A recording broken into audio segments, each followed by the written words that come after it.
જામશે કે નહીં એ તો ખબર નથી, પણ એક વાત નક્કી છે કે અંગ્રેજીનું અથાણું થઈ જશે અને અથાણાનું અંગ્રેજી પાક્કું થઈ જશે. મોટી બેન, આ કેરીના તો ટુકડા કરી લીધા, હવે આ કેરીના ટુકડા કરવાના કે છીણવાની? જે કરવાનું હશે અમે કરશું. અમે એટલે મારે અથાણા નહીં બનાવવાના કે? સવિતા, તને તો અથાણા બનાવતા આવડે છે, આપણે સોનુને શીખવવાનું છે. એક કામ કર, તું છે ને રસોઈનું કામકાજ સંભાળ, હું સોનુને અથાણા બનાવતા શીખવું છું અને ત્યાં સુધી અમે આ કેરીને ઠેકાણે પાડી દઈએ. ઠીક છે, આ કેરી થઈ જાય ને એટલે કેજો, થોડી તાજી વઘારી નાખું. હે મમ્મીજી, તમને લાગે છે કે આપણે અથાણા બનાવવાની સાથે સાથે ભણવાનું પણ કરી શકીશું? ભણી શકાય ને, હું તો શીખવા અને શીખવવા તૈયાર છું. હવે બાકીનો આધાર તારા પર છે કે તું મને કેટલું શીખવી શકે છે. ઓહો, ચેલેન્જ! તારે જે સમજવું એમ સમજ. શરૂઆત આપણે આ કેરીથી કરીએ. ઓકે. પહેલા આજે આપણે કેરીના ટુકડા કર્યા છે ને, એને અથાણું બનાવતા પહેલા એકદમ ધોઈને કોરી કરવી પડે. અચ્છા મમ્મીજી, કોરીને અંગ્રેજીમાં કહેવાય ડ્રાય કરવું, અને કાચી કેરી એટલે રો મેંગો. અચ્છા, એટલે હમણાં જ ક્લાસ ચાલુ એમ? હા, આપણે બંનેના એકબીજાને શીખવાના ક્લાસ ચાલુ. જો બેટા, સૌથી પહેલા તો આ મેંગોને ટુકડા કરી અને એકદમ ધોઈ અને ડ્રાય કરી દેવાની, અને છુંદો બનાવવા માટે આ કેરીને આ છીણી પર છીણી લેવાની. મમ્મીજી, હું શું કહું છું, આ બધી મગજમારી કરીએ એના કરતા બજારમાંથી ડિરેક્ટ કટકા અને છીણીને લાવીએ તો ના ચાલે? ચાલે ને, બધું જ ચાલે, પણ પછી એ અથાણા આખું વર્ષ ના ચાલે. કેમ? એટલે એમ બેટા કે અથાણું બનાવવાનો સૌથી મહત્વનો નિયમ છે ચોખ્ખાઈ. એટલે કે જો આ કેરીના ટુકડામાં થોડું પણ પાણી રહી જાય કે પછી કોઈ કરમાઈ ગયેલી કેરીનો ટુકડો કે છીણ આવી જાય તો એ અથાણું 12 મહિના એટલે કે આખું વર્ષ ના ટકે, અને ચોમાસું આવી જતા એમાં ભેજ લાગી જાય અને એના રંગ અને સ્વાદ બંને બદલાઈ જાય. અચ્છા, એટલે બધા ઘરે કેરી લાવીને પ્રોસેસ કરે છે? હાસ તો. મમ્મીજી, આમાં તો બહુ સમય જાય. તો આપણે ક્યાં ઉતાવળ છે? મમ્મીજી, આપણે આમાં જ સમય વેડફીશું ને તો પછી... બેટા, એને સમય વેડફ્યો ન કહેવાય, એને સમય વાવ્યો કહેવાય. આખું વર્ષ તારા પપ્પાજી હોશે હોશે અથાણા ખાય અને જેટલી વાર ખાય એટલી વાર વખાણ કરે, એટલે મેં ખર્ચેલો આ સમય લેખે લાગ્યો કહેવાય. ઓકે, સોરી, તમારા આ લોજિક સામે હું હારી ગઈ. મમ્મીજી, મને એમ કહો કે અથાણાને અંગ્રેજીમાં શું કહેવાય? આઈ એમ શ્યોર તમે સાંભળ્યું હશે. હા, પેલું પ્રિંકલ. પિકલ નહીં, પિકલ કહેવાય. હા, એટલે પિકલ. અને આ જ અથાણામાં જ્યારે આપણે ગળ્યું અથાણું બનાવવું હોય એટલે કે આ રાઈ અને મેથીના કુરિયામાં ગોળ પણ નાખવો પડે. હા, અને ગોળને અંગ્રેજીમાં શું કહેવાય? ગોળ એટલે ગોળ. ગોળ એટલે ગોળ નહીં, ગોળને અંગ્રેજીમાં જેગરી કહેવાય. અચ્છા, જેગરી. અને છુંદા માટે આપણે જે આ કેરીનું છીણ છે એ છીણમાં સાકર ઉમેરીશું. સાકર નહીં, શુગર નાખશું. હા ભાઈ, સુગર નાખીશું. અને જે આ છુંદો છે ને એ તો આજકાલ લોકો ગેસ પર પણ બનાવી નાખે છે, પણ આ છુંદાની સાચી પદ્ધતિ એટલે તડકા છાયાની પદ્ધતિ. આ જે કેરીનું છીણ છે એની અંદર સાકર અથવા તો ગોળ ઉમેરીને એને તડકામાં ચોખ્ખું કપડું બાંધીને સૂકવવાનો અને ફરી પાછો છાયામાં રાતના સમયે લાવવાનો. આવી 4-5 દિવસની પદ્ધતિથી જે છુંદો બને અને એનો જે સ્વાદ આવે એની મજા જ કંઈક અલગ છે. મમ્મીજી, હવે આ છુંદાની આખી પ્રોસેસને અંગ્રેજીમાં બોલો, તમને જેવી રીતે ફાવે એવી રીતે. સૌથી first mango washing, then drying, then છીણિંગ, અને પછી તડકે મૂકિંગ. છીણીંગ મૂકિંગ નહીં મમ્મીજી, શું તમે પણ? સોનું, થોડું તો ચાલે. હવે આ વોશિંગ અને ડ્રાઈંગ સાથે છીણિંગનો પ્રાસ સારો લાગે.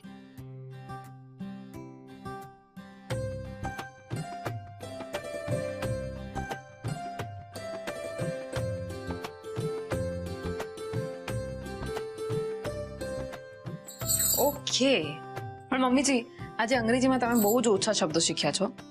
સોનું બેટા, વેકેશન પછી સ્કૂલના પ્રથમ દિવસે આરામ જેવું જ વાતાવરણ હોય એટલે ચાલે. પણ તમે આજે જે પણ શબ્દો શીખ્યા છો એને એકવાર યાદ કરી લો.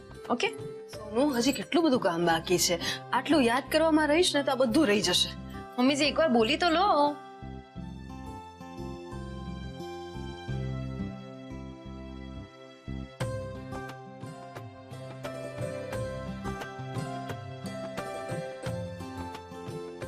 એટલે પેલું શું કીધું તું જાદુગર જેવું?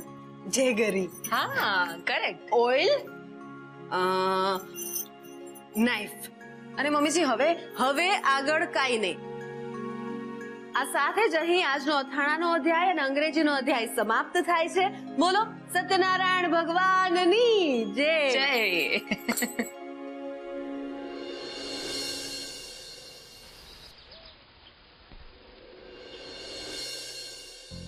હા બેગ નાની છે ને સામાન આટલો. આમાં કાં તો મમ્માનો નાસ્તો આવશે અને કાં મારા કપડા. કોમલ, લે આ ખાખરા અને ખાંડવી પણ મૂકી દે. આ બધું શું છે? આટલો બધો નાસ્તો?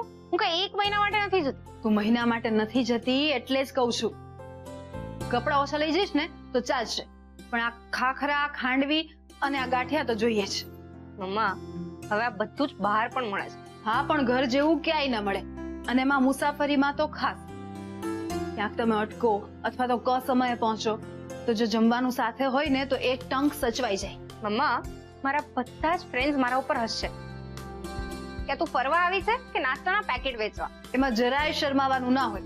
અને આપણે તો ગુજરાતીઓના માટે તો પ્રખ્યાત છીએ. એક સમયે આપણી પાસે ટિકિટ ન હોય ને તો ચાલે, પણ આ નાસ્તો તો હોવો જ જોઈએ. લા, હું તારી મદદ કરું. તારાથી ના થતો હોય તો હું પેક કરી દઉં. નાસ્તો તો રાખવો પડે ને.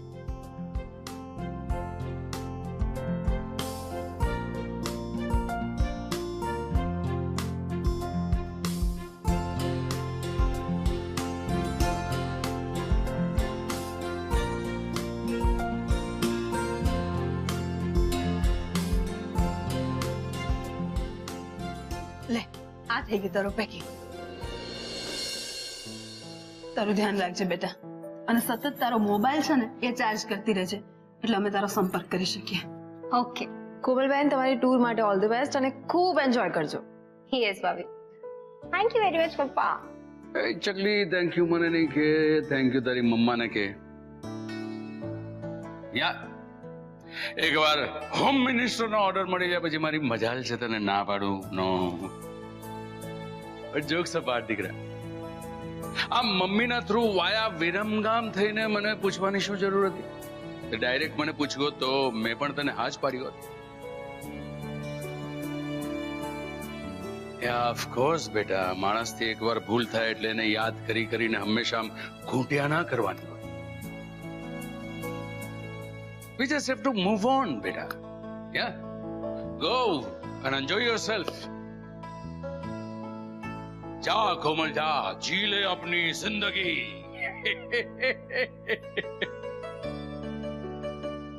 અને હા દીકરા, દરેક કલાકે પાણી પીયા કરજે. એ કેમ? આ તારી મમ્મી કલાકે કલાકે તને યાદ કર્યા કરશે. તું લોકોની વચ્ચે હશે ત્યાં તને અચાનક હેડકીઓ ચડશે, લોકો હસશે, એટલે પાણી પીયા કરજે, હેડકીઓ નહીં આવે. બાય પપ્પા. બાય મા બચ્ચું. હાય મમ્મા. બાય બેટું. ચાલો. આપણા ચકલી બેન ચાલ્યા ફરવા. હા, પણ આ વખતે મને જરાય ચિંતા નથી, કારણ કે મને ખબર છે કે સમય આવે મારી ચકલી એના માળામાં પાછી ફરી જવાની છે.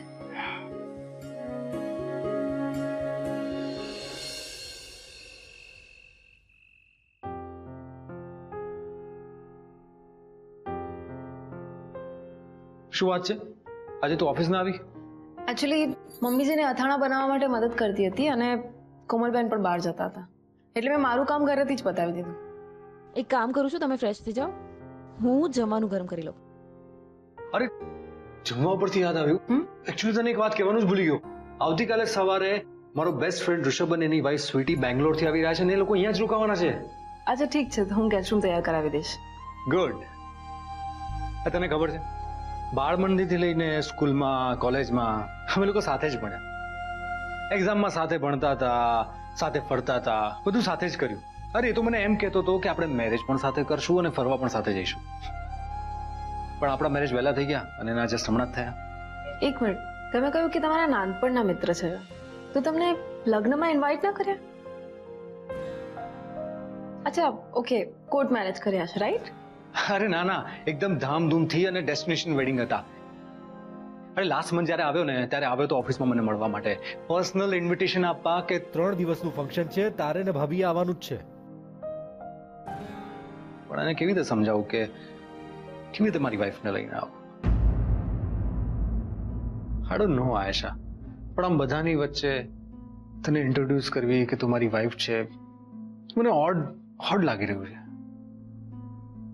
અને એટલે જ કોઈ એન્ગેજમેન્ટ હોય, મેરેજ હોય કે પાર્ટી ફંક્શન હોય ને ત્યાં હું જવાનું એવોઇડ કરું છું. મને નથી ખબર કે હું આટલી ખરાબ છું. તમને મારાથી એલર્જી છે એટલે મને બહાર લઈ જવામાં પણ તમને ઓડ ફીલ થાય છે. મને વાઈફ તરીકે ઇન્ટ્રોડ્યુસ કરતા મને સંકોચ થાય છે, શરમ આવે છે. અરે આશા, મારું કહેવાનો મતલબ એ નહોતો. તો શું મતલબ હતો? અચ્છા, હા, વાઈફને વાઈફ તરીકે એક્સેપ્ટ નથી કરી એટલે વાઈફનું ટાગ તો કેવી રીતે અપાય? Very natural. જો આયશા, ને પ્લીઝ હવે તમે કંઈ નહીં બોલો અને મારે કંઈ નથી સાંભળવું. એ લોકો આવવાના છે, હું એની તૈયારી કરી નાખીશ. કેટલા વાગે આવશે? લગભગ સવારે 9 વાગે. ઠીક છે, તો હું ગેસ્ટ રૂમ અત્યારથી તૈયાર કરાવી દઉં છું અને એ લોકોના આગતા સ્વાગતાની મહેમાન ગતિની તૈયારી હું કરી લઈશ. એ લોકોનો શું નાસ્તો બનાવવાનો છે, જમવામાં શું ભાવે છે, શું નથી ભાવતું એ મને ખબર નથી ને, કારણ કે હું તો એમને મળી જ નથી. જો મળી હોત તો હું એમને ઓળખતી હોત તો મને ખબર હોત, મેં જાણી લીધું હોત. કારણ કે તમારા ફ્રેન્ડ છે ને, એમની વાઈફ છે, હું એમને મળી નથી એટલે મને તો ખબર નહીં હોય. આ બધી ડિટેલ તમારે જ મને આપવી પડશે. અને હા, બીજી વાત, તમે મને એ પણ કહી દેજો કે મારે એમની સામે આવવાનું છે કે નથી આવવાનું. તો શું છે, મને ખબર પડે કે મારે પોતાની જાતને કેવી રીતે ઇન્ટ્રોડ્યુસ કરવાની છે, કે પછી ઇન્ટ્રોડ્યુસ કરવાની પણ છે કે નથી કરવાની. કમ ઓન યાર, હવે તું વધારે પડતું રિએક્ટ કરી રહી છે. મારો કહેવાનો મતલબ એ નહોતો આયશા. નહીં, તમે જેટલું કહ્યું એટલું એનફ હતું. એમાં હું બધું સમજી ગઈ.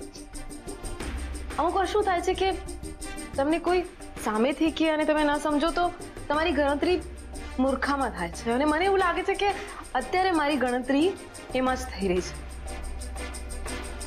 એનીવેઝ, હું જમવાનું ગરમ કરી નાખું.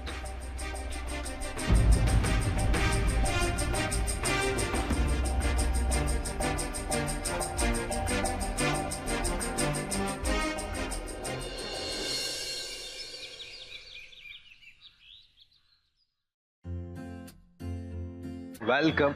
Wait. First of all, congratulations to both of you. Thank you. તારી સાથે તો છે ને વાત જ ના કરવી જોઈએ. લાસ્ટ મોમેન્ટ સુધી ભાઈ એવું કહ્યું કે હું લગ્નમાં આવ્યું છે ને છેલ્લી ઘડી આવ્યા જ નહીં. અરે યાર, આ બધી વાત તારે અહીંયા કરવી છે? પેલા ઘરમાં તો આવ. ને તને હવે ટાઈમ મળે છે કોંગ્રેચ્યુલેશન્સ કહેવાનો?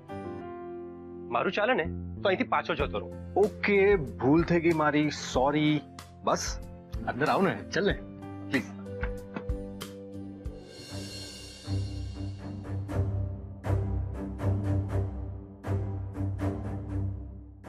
આયશાબેન, આરવભાઈના મિત્ર ને એમના પત્ની આવી ગયા છે. તમે બહાર જાઓ, નાસ્તો લઈને આવી. હું બહાર જઈને શું કરું? મારું ત્યાં શું કામ? કેમ આવું બોલો છો? આરવભાઈના મિત્ર ને એમના પત્ની આવ્યા હોય તો એ લોકોના સ્વાગત માટે તમારે બહાર તો જવું જ જોઈએ ને. હા, બહાર જવું જોઈએ. હું એમ કહેતી હતી કે અહીંયા બધું કામ બાકી છે ને, તો હું બહાર જઈને શું કરું? એ લોકો આમ પણ ઘણા ટાઈમ પછી મળ્યા છે, એમને નિરાતે વાત કરવા દો. ની તમે બહાર જાઓ, હું અહીંયા બધું કામ કરી લેવા. હે, ઊભા શું છો? બહાર જાઓ ની, હું અહીંયા બધું કરી લેવા. હે,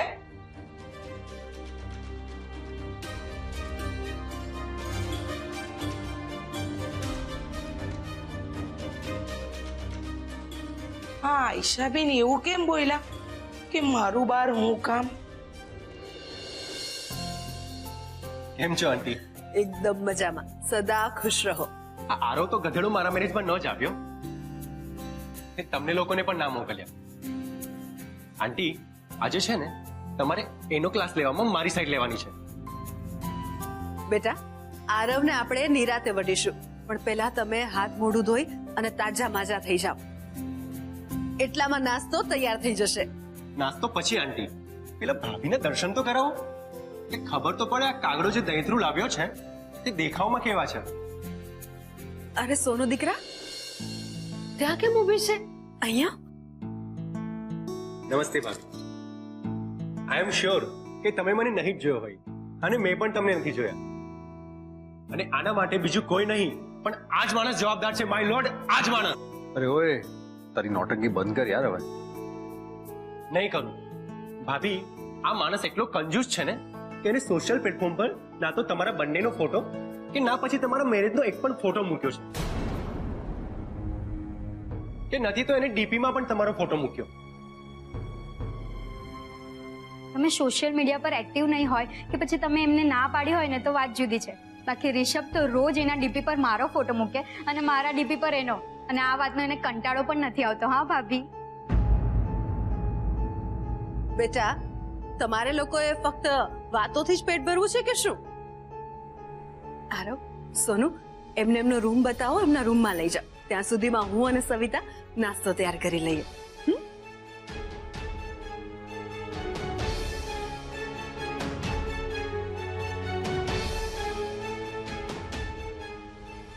આવો.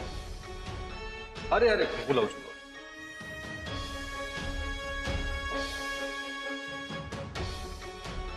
આરવ, ગઈકાલે રાત્રે મેં જે રિએક્ટ કર્યું એ તમને વધારે પડતું લાગી રહ્યું હતું ને?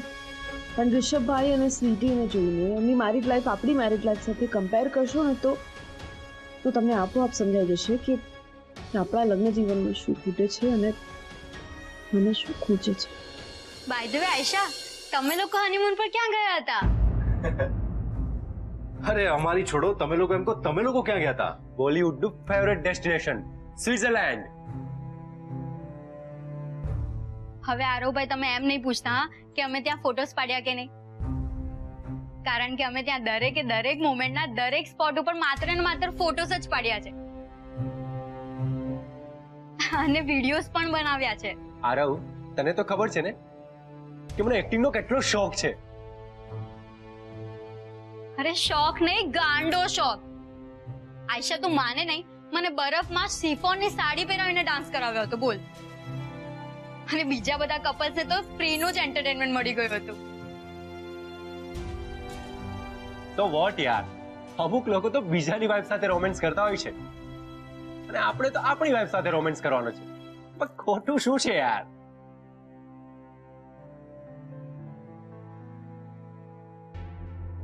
તમે બંને તો છુપા રૂસ્તમ છો. અમારું બધું જ જાણી લીધું પણ તમારું તો કઈ જ નથી કહેતા. યસ આરવ, સોશિયલ મીડિયા પર તો તે ફોટોઝ મૂક્યા નથી. અરે મોબાઈલમાં તો ફોટોઝ હશે ને? અરે બતાવ ને યાર અમને. એકચ્યુઅલી એવું છે કે ડોન્ટ ટેલ મી કે અમે એકચ્યુઅલી હનીમૂન પર ગયા જ નથી. અરે ભાભી, આ લગ્ન પહેલા આટલો બોરિંગ હતો કે લગ્ન પછી થયો છે? તમને ખબર છે ભાભી, આમ કોલેજ ટાઈમે છે ને એટલો ઉત્સાહી હતો ભાઈ, શું કહું તમને. અરે આ લોકોની તો હોબી જ હોય છે કામના અને ઓફિસના બહાના કાઢીને આપણને અવોઇડ કરવાનું, પણ આપણે એટલું બધું નહીં ચલાવી લેવાનું. અમને લોકોને ખબર પડી ગઈ છે કે તમે લોકોએ રોમાન્સ કરવામાં પીએચડી કરી છે, એટલે અમે લોકો ટ્યુશન કરાવવા તમારી પાસે જ આવીશું. પણ અત્યારે તમે લોકો ફ્રેશ થઈ જાઓ, નાસ્તો ઠંડો થઈ જશે. હા, યસ.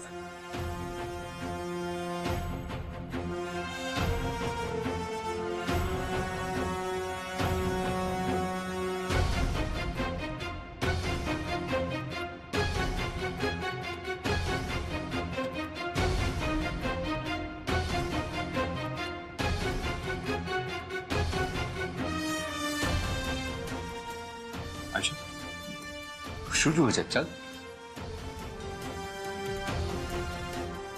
આવી જિંદગી જીવવી તો અલાઉ નથી. જોઈ તો શકું ને.